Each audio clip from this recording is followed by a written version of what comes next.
ಗೋಷ್ಠಿಗೆ ಮತ್ತೊಮ್ಮೆ ತುಂಬ ಹೃದಯದಿಂದ ಸ್ವಾಗತಿಸಿ, ಇದೇ ದಿನಾಂಕ 15/3/2026 ರವಿವಾರ ದಿವಸ ವಿಜಯಪುರದ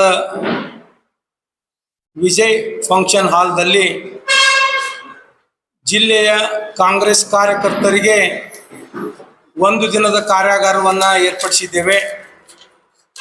ಇದರ ಸಂಪೂರ್ಣ ನೇತೃತ್ವವನ್ನು ಕರ್ನಾಟಕ ಪ್ರದೇಶ ಕಾಂಗ್ರೆಸ್ ಪಕ್ಷದ ಪ್ರಚಾರ ಸಮಿತಿಯ ಅಧ್ಯಕ್ಷರು, ಹಿಂದಿನ ನಗರಾಭಿವೃದ್ಧಿ ಸಚಿವರು ಆದ ಸನ್ಮಾನ್ಯ ಶ್ರೀ ವಿನಯ್ ಕುಮಾರ್ ಸ್ವರ್ಕೆ ಅವರು ವಹಿಸಿಕೊಳ್ತಾ ಇದ್ದಾರೆ.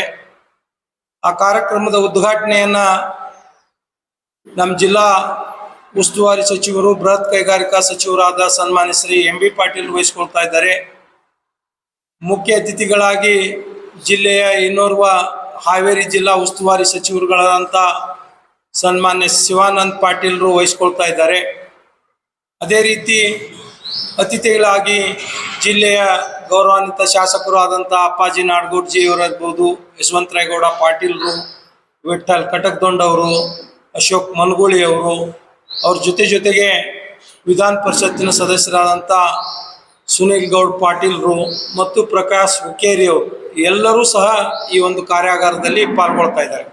ಇದರ ಮುಖ್ಯ ಉದ್ದೇಶ ಅಂದರೆ, ಕರ್ನಾಟಕ ರಾಜ್ಯದಲ್ಲಿ ಈಗಾಗಲೇ ಪ್ರಚಾರ ಸಮಿತಿ ಪ್ರತಿ ಜಿಲ್ಲೆಯಲ್ಲಿ ಒಂದು ದಿನದ ಮಟ್ಟಿಗೆ ಕಾರ್ಯಾಗಾರವನ್ನು ಏರ್ಪಡಿಸಿ ಕಾಂಗ್ರೆಸ್ ಪಕ್ಷದ ತತ್ವ ಸಿದ್ಧಾಂತಗಳಾಗಿರ್ಬೋದು, ಕಾಂಗ್ರೆಸ್ ಪಕ್ಷದ ಉದಯದಿಂದ ಅಂದರೆ 140 ವರ್ಷಗಳ ಇತಿಹಾಸ ಇರ್ತಕ್ಕಂಥ ಈ ಪಕ್ಷದ ಸ್ಥಾಪನೆ ಮಾಡಬೇಕಾದ್ರೆ ಯಾರು ಯಾವ ಉದ್ದೇಶವನ್ನು ಇಟ್ಕೊಂಡು ಸ್ಥಾಪನೆ ಮಾಡಿದ್ರು, ಸಂಪೂರ್ಣ ಮಾಹಿತಿಯನ್ನು ಕೊಡೋದ್ರ ಜೊತೆಗೆ ಕಾಂಗ್ರೆಸ್ ಸರ್ಕಾರ ಕೇಂದ್ರದಲ್ಲಿ ಮತ್ತು ರಾಜ್ಯದ ವಿವಿಧ ರಾಜ್ಯಗಳಲ್ಲಿ ಎಷ್ಟು ದಿವಸ ಆಳ್ವಿಕೆಯನ್ನು ಮಾಡ್ತು ಮತ್ತು ಏನೇನು ಜನಪರವಾದಂಥ ಕಾರ್ಯಕ್ರಮಗಳನ್ನು ಕೊಡ್ತು, ಈ ಎಲ್ಲ ಮಾಹಿತಿಯನ್ನು ಕೊಡ್ತಕ್ಕಂಥ ಕೆಲಸ ಆವತ್ತಿನ ಕಾರ್ಯಾಗಾರದಲ್ಲಿ ಬೆಳಗ್ಗೆ 10 ಗಂಟೆಯಿಂದ ಸಾಯಂಕಾಲ 5 ಗಂಟೆವರೆಗೆ ವಿವಿಧ ಉಪನ್ಯಾಸಕರು ಅಂದರೆ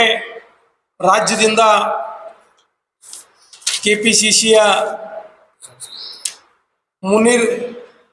ಮುನೀರ್ ಅವರು ಪ್ರಚಾರ ಸಮಿತಿಯ ಉಪಾಧ್ಯಕ್ಷರು, ಅವರು ಒಂದು ಸೆಷನನ್ನು ಮಾಡ್ತಾರೆ. ಅವ್ರ ಜೊತೆಗೆ ಸುಧೀರ್ ಮುರಳಿ ಇವರು ಮುಖ್ಯ ಸಂಯೋಜಕರು ಪ್ರಚಾರ ಸಮಿತಿಗೆ, ಇವರು ಒಂದು ಸೆಷನನ್ನು ಮಾಡ್ತಾರೆ. ಜೊತೆಗೆ ಚಂದ್ರು ಶೆಟ್ಟಿ ಅಂಥೇಳಿ ಇವರು ಸಹ KPCC ಪ್ರಚಾರ ಸಮಿತಿಯ ಮುಖ್ಯ ಸಂಯೋಜಕರಾಗಿದ್ದಾರೆ. ಅವ್ರ ಜೊತೆಗೆ ಶರಣಪ್ಪ ಕೊಟ್ಟಿಗೆಯವರಿದ್ದಾರೆ. ಇನ್ನೋರ್ವರು ಸಂಯೋಜಕರು ಮತ್ತು ನಮ್ಮ ಜಿಲ್ಲೆಯ ಉಸ್ತುವಾರಿ ಜವಾಬ್ದಾರಿಯನ್ನು ಹೊತ್ತಿರುವ ಪ್ರಚಾರ ಸಮಿತಿಯಿಂದ ಮಹಾಬಲೇಶ್ವರ್ GS ಅವರು ಈ ಒಂದು ಕಾರ್ಯಾಗಾರದಲ್ಲಿ ಪಾಲ್ಗೊಳ್ತಾರೆ. ಈಗಾಗಲೇ ನಾವು ಜಿಲ್ಲೆಯಲ್ಲಿ ಪ್ರವಾಸವನ್ನು ಮಾಡಿ ಪ್ರತಿ ಬ್ಲಾಕ್ದಿಂದ ಕನಿಷ್ಠ 100 ಜನ ಪಕ್ಷದ ನಿಷ್ಠಾವಂತ ಕಾರ್ಯಕರ್ತರನ್ನ ಈ ಸಭೆಯಲ್ಲಿ ಪಾಲ್ಗೊಳ್ಳುವ ಹಾಗೆ ಮಾಡಬೇಕು ಅಂಥೇಳಿ ಆ ಭಾಗದಲ್ಲಿರ್ತಕ್ಕಂಥ ಬ್ಲಾಕ್ ಕಾಂಗ್ರೆಸ್ ಅಧ್ಯಕ್ಷರಾಗಿರ್ಬೋದು, ಪ್ರಚಾರ ಸಮಿತಿಯ ಬ್ಲಾಕ್ ಕಾಂಗ್ರೆಸ್ಸಿನ ಅಧ್ಯಕ್ಷರನ್ನಾಗಿರ್ಬೋದು, ಶಾಸಕರನ್ನಾಗಿರ್ಬೋದು ಅಥವಾ ನಮ್ಮ ಪರಾಜಿತ ಅಭ್ಯರ್ಥಿಗಳನ್ನಾಗಿರ್ಬೋದು, ನಾವು ಈಗಾಗಲೇ ಒಂದು ಸಭೆಯನ್ನು ಕರೆದು ಹೇಳಿದ್ದೇವೆ. ಆ ನಿಟ್ಟಿನಲ್ಲಿ ಎಲ್ಲ ಬ್ಲಾಕ್ಗಳಿಂದ ಕನಿಷ್ಠ 100 ಜನ ಕಾರ್ಯಕರ್ತರು ಬೆಳಗ್ಗೆಯಿಂದ ಸಾಯಂಕಾಲವರೆಗೆ ಈ ಕಾರ್ಯಾಗಾರದಲ್ಲಿ ಭಾಗವಹಿಸ್ತಾರೆ ಅಂತಕ್ಕಂಥ ಒಂದು ವಿಶ್ವಾಸದಿಂದ ನಾವು ಈ ಕಾರ್ಯಾಗಾರವನ್ನು ಹಮ್ಮಿಕೊಂಡಿದ್ದೇವೆ.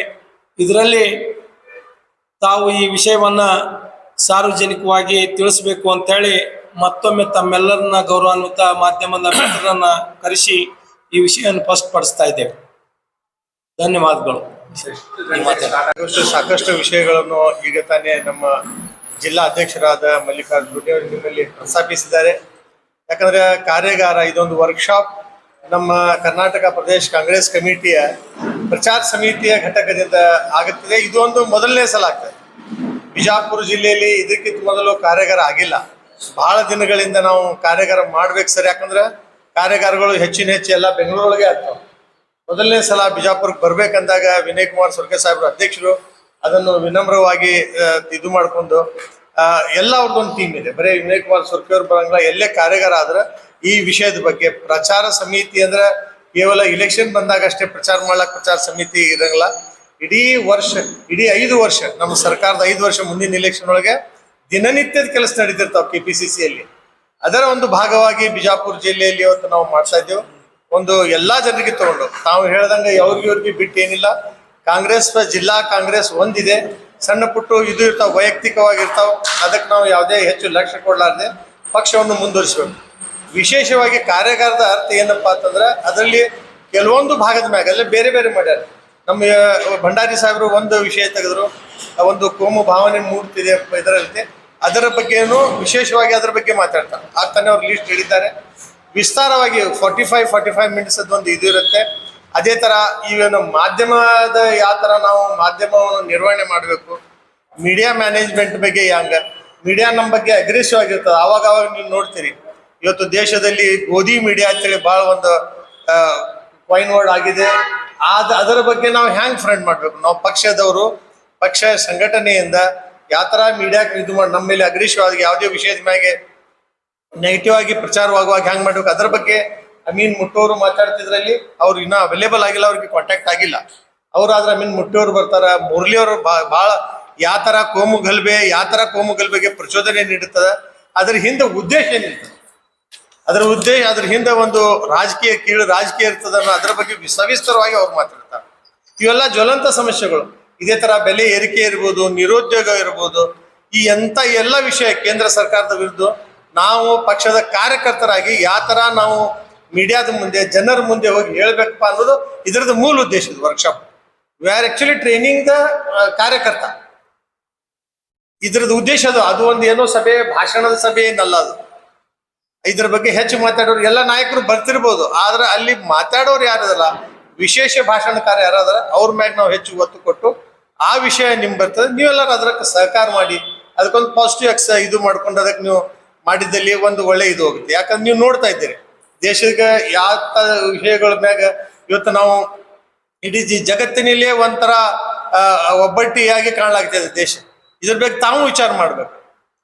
ಮೀಡಿಯಾ ಈಸ್ ನಾಟ್, ನೀವು ಬರೀ ಮೀಡಿಯಾ ನಮ್ಮ ಬಗ್ಗೆ ಬರೀ ಇದು ಮಾಡೋಕ್ಕಿಂತಲೂ ಒಂದು ಪಾಸಿಟಿವ್ ಇದ್ರ ಬಗ್ಗೆ ನೀವು ಕೂಡಿ ಯಾವ ತರ ಈ ಸಮಸ್ಯೆಗಳನ್ನು ಇದು ಮಾಡ್ಬೋದು, ಜನರಿಗೆ ಗುರುತಿದ್ದು ಇಂಥ ದೊಡ್ಡ ಸಮಸ್ಯೆಗಳು ನಮ್ಮ ರಿಲೇಷನ್ಸ್ ವಿತ್ ಮಿಡಲ್ ಈಸ್ಟ್ ನೋಡ್ಬೇಕಾದ್ರೆ ನಮ್ಗೆ ಎಂದೂ ಗ್ಯಾಸದ್ದಾಗ್ಲಿ ತೈಲದ್ದಾಗ್ಲಿ ಪ್ರಾಬ್ಲಮ್ ಆಗಬಾರ್ದು, ಹಿಂದೆಂದೂ ಆಗಿಲ್ಲ. ನಮ್ಗೆ ದೊಡ್ಡ ಯುದ್ಧ ಆಗೋ ಇಷ್ಟು ಪ್ರಮಾಣ ಆಗಿಲ್ಲ. ಈಗ ಮುಂಬರುವ ಯುದ್ಧಗಳಲ್ಲಿ ಹಿಂಗಾಗ್ಬಿಟ್ಟದ, ನಮ್ಗೆ ಯಾರು ನಮ್ಮ ಕಡೆ ಒಲಿಲಾಗ್ತಾ ಇಲ್ಲ.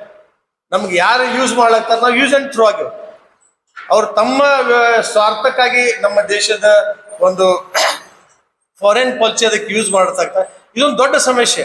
ನಿಮ್ಮ ಎಲ್ಲ ನಮ್ಗೆ ಬರೀ ಕಾಂಗ್ರೆಸ್ದವ್ರಿಗತ್ತಲ್ಲ, ನಿಮ್ಮೊಂದು ಇದರ ಬಗ್ಗೆ ನೀವು ಹ್ಯಾಂಗ್ ಟ್ಯಾಕಲ್ ಮಾಡ್ಬೇಕು, ಜನಸಾಮಾನ್ಯರಿಗೆ ಇದು ಹ್ಯಾಂಗ್ ಗುರ್ತಾಗ್ಬೇಕು. ಈಗ ನಾ ಬರುವಾಗ ನೋಡಿದೆ, ಒಂದಿಲ್ಲ ಅಂದ್ರೆ ಒಂದು 100, 200 ಇಲ್ಲೇ ನಿಂತಾವ ಗ್ಯಾಸ್ ಪಾಳಿ ಹಚ್ಚಿ. ಈಗ ವಿಚಾರ ಮಾಡ್ರಿ, ಇದೇ ಮುಂದುವರಿತಂದ್ರೆ ಜನರಿಗೆ ಹ್ಯಾಂಗ ಮೇಲ್ ದರ್ಜೆ ಇದು ಹ್ಯಾಂಗಾರೆ ಮಾಡಿ ನಡ್ಸ್ಕೊಂಡು ಹೋಗ್ಬೋದು. ಆದ್ರೆ ನಮ್ಮ ಜನಸಾಮಾನ್ಯರಿಗೆ ಅಷ್ಟು ತೊಂದರೆ ಆಗ್ತದೆ. ಇಂಥದ್ದೊಂದು ವಿಷಯದ ಇದಕ್ಕೆ ತಾವು ಇದು ಮಾಡ್ಬೇಕು.